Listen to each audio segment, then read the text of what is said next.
नमस्कार and welcome to all of you in Global Lookout. दोस्तों, ये न्यूज़ बताते हुए मेरे को बहुत ज़्यादा प्राउड फील हो रहा है। हुआ क्या है, मैं आप लोग को शॉर्ट में बताऊं तो ये कि इंडिया ने, आप लोग कह सकते हो कि जितनी भी वेस्टर्न कंट्रीज थी या फिर बाकी भी वेस्टर्न मीडियाज थी या बाकी कंट्रीज थी या जो भी एक्सपर्ट्स थे जो इस तरीके की बातें कह रहे थे कि इंडिया के अंदर ये जो G20 है ये सक्सेसफुल नहीं हो पाएगा, इन सबको इंडिया ने गलत प्रूव कर दिया है। बेसिकली ये जो क्लेम किया जा रहा था, इस तरीके की जो बातें की जा रही थी, इसके पीछे कुछ रीजंस थे। जैसे कि हम लोग ने देखा कि रशिया के प्रेसिडेंट ने सबसे पहले ये कहा था कि हम लोग ये जो G20 है इसको हेड ऑफ स्टेट लेवल पे अटेंड नहीं करेंगे, यानी कि रशिया के प्रेसिडेंट पुतिन इंडिया में नहीं आएंगे G20 अटेंड करने के लिए।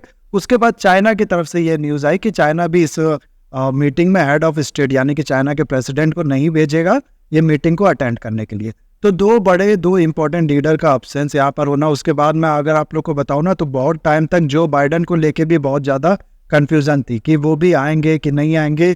दरअसल आप लोग ने सुना भी होगा कि इनकी जो वाइफ है उनको कोविड डिटेक्ट हुआ था, तो इसकी वजह से इनको लेके भी काफ़ी ज़्यादा कंफ्यूजन थी। और यही कारण है कि काफ़ी एक्सपर्ट जो है वो इस तरीके की बातें कर रहे थे कि ये जो मीटिंग है ये सक्सेसफुल नहीं हो पाएगी, क्योंकि इतने लोग जो है वो एब्सेंट हो रहे हैं।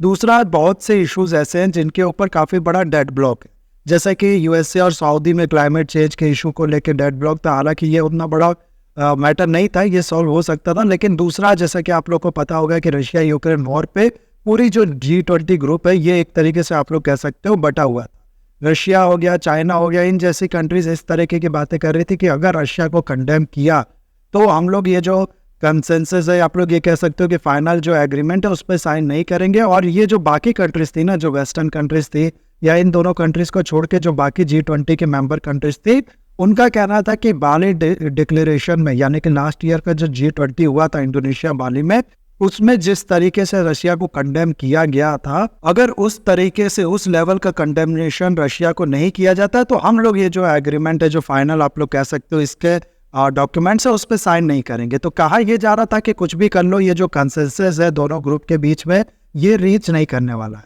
लेकिन इस सिचुएशन होने के बावजूद भी, इतना बड़ा डिवीजन, इतना बड़ा प्रॉब्लम होने के बावजूद भी, ये जो आप लोग कह सकते हो कंसेंसस है ये फाइनली रीच कर गया है। कॉमन डॉक्यूमेंट जिसका नाम रखा गया न्यू दिल्ली डिक्लेरेशन, वो पास कर गया इस G20 के मीटिंग के बाद, जिसको आप लोग ऐसे कह सकते हो कि सबूत है कि ये जो G20 की समिट है ये सक्सेसफुल हुई। अगर ये जो कंसेंसस है ना, ये अगर नहीं पास होता तो मैं आप लोग को बताऊं इसमें इंडिया की बहुत ज़्यादा बड़ी बेइज्जती होती। इस तरीके की बातें होने लगती कि इंडिया जो है वो आप लोग कह सकते हो काबिल नहीं है इसके कि उसके प्रेसिडेंसी में G20 जो समिट है वो कराया जाए।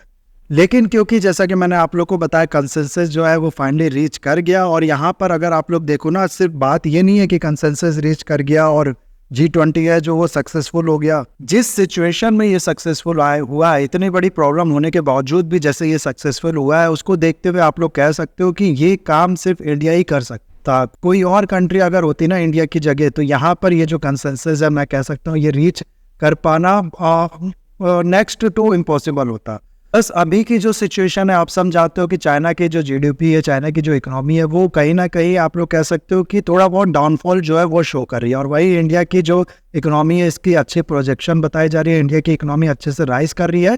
और सिर्फ इतना ही नहीं, इंडिया क्या, अगर आप लोग देखो ना तो पॉपुलेशन के मामले में भी चाइना को पीछे छोड़ गया है। तो ऐसे में G20 को सक्सेसफुल करा के अपने यहाँ चाइना जो करना चाहता था बहुत टाइम से, जैसे कि मैंने आप लोग को पहले अपनी वीडियो में बताया कि इसको सैबोटाज करना चाहता था, उसमें चाइना को फेल करके इंडिया ने एक बहुत बड़ा सेटबैक जो है वो चाइना को दिया है, ऐसा आप लोग कह सकते। जिसका कारण ऑफ कोर्स बताने की जरूरत नहीं है, आप सब इस चीज़ को समझ सकते हो। इंडिया का जो बैलेंसिंग एक्ट है, इंडिया चाहे वो वेस्टर्न कंट्रीज हो गई, चाहे रशिया चाइना हो गया, चाहे यूरोप हो गया, चाहे आप लोग कह सकते हो मिडिल ईस्ट हो गया और साउथ ईस्ट एशिया हो गया या ईस्ट एशिया हो गया, हर रीजन के साथ इंडिया की जो रिलेशन है वो बहुत अच्छे हैं। और यही कारण है कि ये जो G20 समिट है ये सक्सेसफुल हुआ।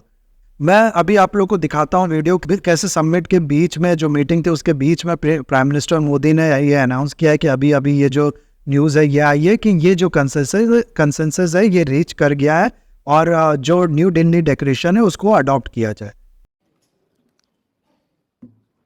फ्रेंड्स, अभी अभी एक खुशखबरी मिली है। हमारी टीम्स के हार्डवर्क से और आप सभी के सहयोग से नई Delhi G20 leaders summit declaration पर सहमति बनी है।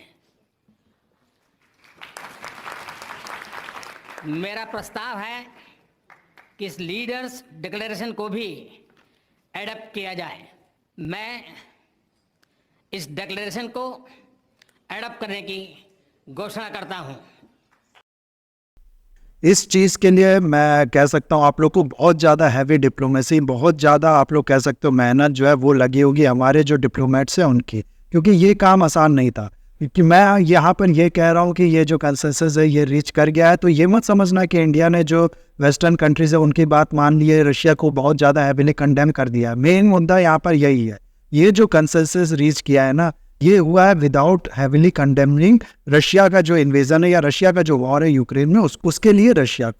मैं यहाँ पर आप लोग को बताता हूँ कि क्या क्या इसमें मेंशन किया गया। देखो, सबसे पहले केवल अगर आप लोग ये जो पूरा डॉक्यूमेंट देखोगे ना, यहाँ पर ये जो पूरा डॉक्यूमेंट है इसमें देखोगे तो कुछ चीज़ें जो की मेंशन की गई है इस वॉर से रिलेटेड, वो मेंशन की गई है कि दोनों पार्टी से हम लोग एक रिक्वेस्ट करते हैं, हम लोग आप लोग कह सकते हो दोनों पार्टी को ये कहते हैं कि फोर्स का इस्तेमाल करके किसी भी दूसरे कंट्री के जो टेरिटोरियल इंटीग्रिटी है उसको डिसरिस्पेक्ट ना किया जाए, यूएन का जो चार्टर है उसके अकॉर्डिंग काम किया जाए। उसके अलावा फिर ये कहा गया है कि न्यूक्लियर थ्रेट देना, न्यूक्लियर अटैक की धमकी देना, ये बिल्कुल भी अनएक्सेप्टेबल है। तो ये सब चीज़ें अगर आप लोग देखो ना, तो ये तो इंडिया ऑलरेडी अलग अलग मंच में पहले भी कह चुका है। तो ये सब बहुत ज़्यादा सॉफ्ट लैंग्वेज है। अगर आप लोग देखो ना, तो वेस्टर्न कंट्री चाह रही थी कि नहीं, इसमें बोला जाए कि रशिया ने गलत किया है, रशिया आप लोग कह सकते हो एग्रेसिव कंट्री है, लेकिन इन्हीं कुछ वर्डों का इस्तेमाल करके इस पे इंडिया ने सबको आप लोग कह सकते हो एग्री करा लिया है, और ये करा के एक बहुत बड़ा गिफ्ट जो है वो आप लोग कह सकते हो रशिया को दिया गया है इंडिया की तरफ से।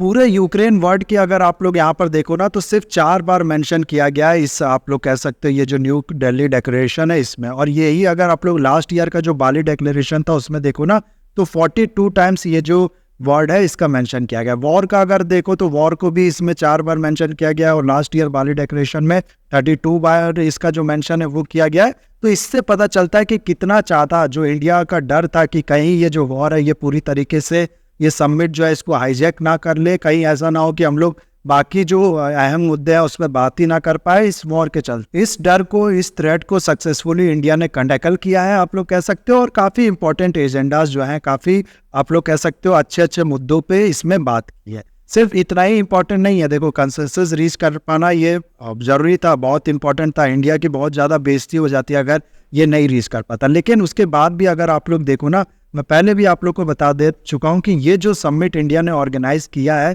ये ऐसे ही नहीं है कि ठीक है चलो हमको होस्ट ही करना है ना, हम लोग कर लेंगे, ऐसा नहीं किया इंडिया ने काफ़ी ज़्यादा हैविली काम किया है इस पे। एक असली लीडरशिप होती क्या है वो इंडिया ने दिखाया है।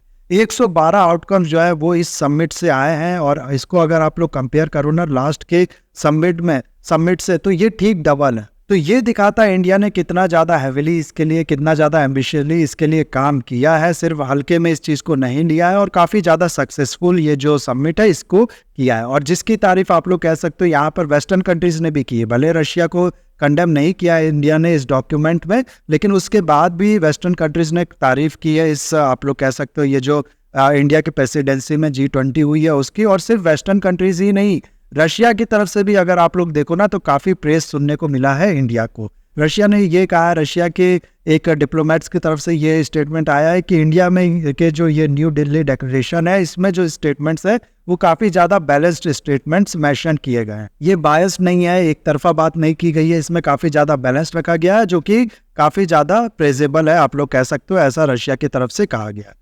तो ये वाकई काबिल तारीफ़ है। अगर जैसा कि मैंने आप लोग को बताया, इंडिया के अंडर ये जो G20 हुआ है इसको कंपेयर करें बाकी G20 से ना, तो ये उनसे काफ़ी ज़्यादा बेहतर, काफ़ी ज़्यादा आप लोग कह सकते हो कि रीज़नेबल, एक अच्छी चीज़ों पे बात करना, जो प्रैक्टिकल प्रॉब्लम्स है उस पर बात करना, वो इसमें देखने को मिला है। कुछ हाइलाइट्स की अगर हम लोग बात करें इस G20 की, कुछ इंपॉर्टेंट्स आप लोग कह सकते हो मुद्दे, कुछ इंपॉर्टेंट आउटकम्स की अगर हम लोग बात करें यहाँ पर, तो सबसे पहले तो अगर आप लोग देखो ना, तो मैं पहले भी अपनी एक वीडियो में बता चुका हूँ कि अफ्रीकन यूनियन को इसमें इंक्लूड कर दिया गया है। G20 को अब G21 बना दिया गया है। आज के टाइम में जो डेब्ट की प्रॉब्लम हुई है अफ्रीकन कंट्रीज़ पे, जो कोविड की वजह से आप लोग कह लो, या फिर रशिया यूक्रेन वॉर की वजह से आप लोग कह लो, जो इन कंट्रीज़ की इकोनॉमी पे बहुत बुरा असर पड़ा है, जिसके वजह से ये जो अपने EMIs है वो नहीं चुका पा रहे, इसमें काफ़ी ज़्यादा रिलीफ जो है उसकी बात की है। ये बात पहले से भी की जा रही थी G20 के अंदर, लेकिन ये जो प्रोसेस है ना, ये रिलीफ दिए जाने का जो प्रोसेस है ये काफ़ी ज़्यादा स्लो चल रहा था। इसको काफ़ी ज़्यादा फास्ट ट्रैक करने की यहाँ पर बात की गई है। और सिर्फ इतना ही नहीं, इंडिया ने जो अपना डिजिटल इंफ्रास्ट्रक्चर है, जिसकी दुनिया भर में काफ़ी ज़्यादा तारीफ होती है, इंडिया का जो आधार सिस्टम, यूपीआई सिस्टम है, इसका आप लोग को पता होगा, दुनिया भर में काफ़ी ज़्यादा इसको प्रेस किया जाता है। तो इसको शो को केस किया है इंडिया ने, और जिसके बाद हो सकता है कि इंडिया का जो टेक का एक्सपोर्ट है वो भी बढ़ने में हेल्प मिलेगी जिसकी वजह से। और उसके अलावा जो इम्पोर्टेंट मल्टीलेटरल आप लोग कह सकते हो जो फाइनेंशियल इंस्टीट्यूशन है ना, जैसे कि आईएमएफ हो गया, वर्ल्ड बैंक हो गया, इसके रिफॉर्म पे भी काफ़ी इंपॉर्टेंट बात की गई है। और सिर्फ यही नहीं, इनको कहा गया है कि ये जो क्लाइमेट फाइनेंसिंग है उसके लिए एक्स्ट्रा पैसा जो है वो ये देंगी डेवलपिंग वर्ल्ड को, डेवलपिंग कंट्रीज़ को, जिसका इस्तेमाल करके ये कंट्रीज़ क्लाइमेट चेंज को रोकने के लिए आप लोग कह सकते हो काम करेंगे। उसके बाद इंटरनेशनल टैक्सेशन हो गया आप लोग कह सकते हो, या फिर क्रिप्टो करेंसी, जो आज के टाइम में एक प्रॉब्लम भी बना हुआ है। ये है तो ठीक चीज़, लेकिन अगर आप लोग देखो ना तो इसका इस्तेमाल करके काफ़ी गलत काम भी हो रहे हैं, एक तरीके का थ्रेट भी बन चुका है इसके इस्तेमाल से। तो इसको रेगुलेट करने की बात की गई है। इस तरीके के बहुत से इकोनॉमिक मुद्दे जो है उस पर बात की गई है। और G20 में आप लोग को बताऊँ ना, यहाँ पर डिस्कस तो सारे मुद्दे होते हैं, लेकिन इंपॉर्टेंट ये जो ग्रुप बनाया गया है ना, बेसिकली ये बनाया गया इकोनॉमिक कॉपरेशन के लिए। तो इकोनॉमी के लेवल पे काफ़ी ज़्यादा आप लोग कह सकते हो यहाँ पर बात की गई है। उसके बाद क्लाइमेट चेंज को देखो अगर आप लोग, तो इंडिया ने अनाउंस किया है ग्लोबल बायोफ्यूल अलायंस, जिसका एम है कि 20% इथेनॉल जो है वो पेट्रोल में ब्लेंड किया जाए, ताकि जो कार्बन एमिशन है वो थोड़ा बहुत कम हो। तो इस तरीके के ये तो कुछ हाइलाइट्स मैंने आप लोग को बताया। इस तरीके के काफ़ी इंपॉर्टेंट मुद्दे जो है उस पर बात की गई है। और इतनी प्रॉब्लम होने के बावजूद भी इस तरीके से इतना सक्सेसफुल आप लोग कह सकते हो, इतना ज़्यादा कॉम्प्रहेंसिव ये जो समिट है इसको करा पाना, ये मैं नहीं सोच सकता हूँ कि इंडिया के अलावा किसी और कंट्रीज़ की बस के बात। तो ये था पूरा वीडियो, काफ़ी ज़्यादा यहाँ पर तारीफ होनी चाहिए इंडिया की। और बाकी इस वीडियो को मैं करता हूँ यहाँ पर ख़त्म। आई होप वीडियो आपको अच्छा लगा होगा। इसे लाइक, कमेंट, शेयर, सब्सक्राइब जरूर कीजिएगा। That's all, have a nice day, take care.